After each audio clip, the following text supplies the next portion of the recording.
Samantala, sinimula na nga ng Senate Blue Ribbon Committee ang kanilang investigasyon ukol sa pork barrel scam at isa sa mga itinadawit ay si Senador Jinggoy Estrada. Kahapon nagbigay na po siya ng opening statement pero para hindi siya dumalo sa naturang hearing. At kaugnay niyan, makausap natin siya dito po sa unang balita. Senador Jinggoy Estrada, good morning po. Good morning, Arnold. Opo. At sa lahat ng nanonood, nakikinig dito sa unang hirit ng Kadawaga. Ano po nagtulak sa inyo para hindi na muna dumalo dito sa public hearing na ito?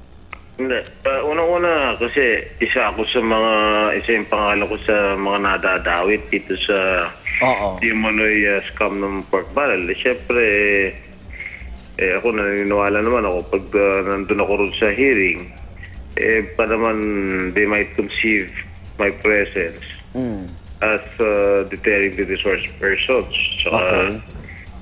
from providing relevant information. Opo. So, sabihin, ini-intimidate yung mga resource persons. Ayoko naman ganun.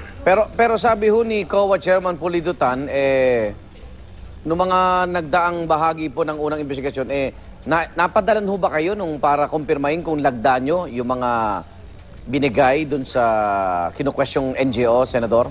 Nasabi ng staff ko na totoo nga meron mga pinadala sulat para kumpirmahin yung pirma ng staff ko at pirma ko. Oo. Actually, hanggang ngayon ay bine-verify pa namin yung authenticity ng pirma ng yung mga pirma. Pero hindi kami nakapag-reply kaagad. Pero siguro naman na-monitor nyo, no? Yung mga unang bahagi pa lang ito ng hearing, binanggit na yung mga NGO at 5 pangalan po na senador ang sinasabing naglagay doon ng kanilang PDAF. Natatandaan nyo ba yung mga pangalan na yun, Senador Jinggoy? Hindi ko. Pangalan ng mga senador? Hindi, pangalan ng mga NGO na pinaglagay. Hindi. Hindi ko na maalala eh. Meron mga sinasabi, Mamfi, Pamfi. Meron mga sinasabi ko si Senator Gingone. Oo. Okay. Anong pakiramdam mo naman sa Senado, Senador? Nagiging fair ba yung mga kapwa mo, Senador?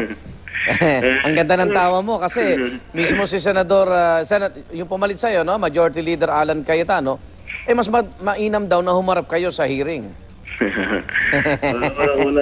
Alam ko naman, siguro meron naman akong paniniwala na si Senator Gingona. He would be able to steer the proceedings to the main goal para malaman yung buong katotohanan. Sana lang ma-achieve na ito na walang sinisira o winawasak na kapwa senador para lang bumango ang pangalan ng ilan. Okay. Senador, matagal kayong tumahimik dito sa isyong ito ni Janet Lim Napoles. Naglabasan ng mga larawan, naglabasan itong pangalan mo, nadadawit ka rito. Pero ano ba talagang take mo rito? Kilala mo ba to o hindi? Hindi ko naman kinakailan, kilala ko siya. Ay, kilala mo siya? Oo. Pero itong malawakan na iniugnay sa pangalan niya, ikinagulat mo ba o matagal mo na rin? Siyempre. Natural. Nagulat talaga ako. Laking gulat ko na ganito pa kalawak ang kanyang network. Nagsisisi ka bang nakilala mo siya? Hindi naman. Hindi naman. Walang ganun. Paano mo siya nakilala, Senador, kung mamarapatin mo? Kasi yung kanyang pamangkin yata, tsaka yung aking anak, magkaklase sa isang eskwelahan. Okay. So, Senador, sa mga ibang pagkakataon pa, talagang maipapaliwanag mo of course, itong pitap mo. Sasagutin ko lahat siya. Okay. Senador, maraming salamat sa pagpaunlak sa amin, ha? Salamat po. Ingat po. Senador Jinggoy Estrada.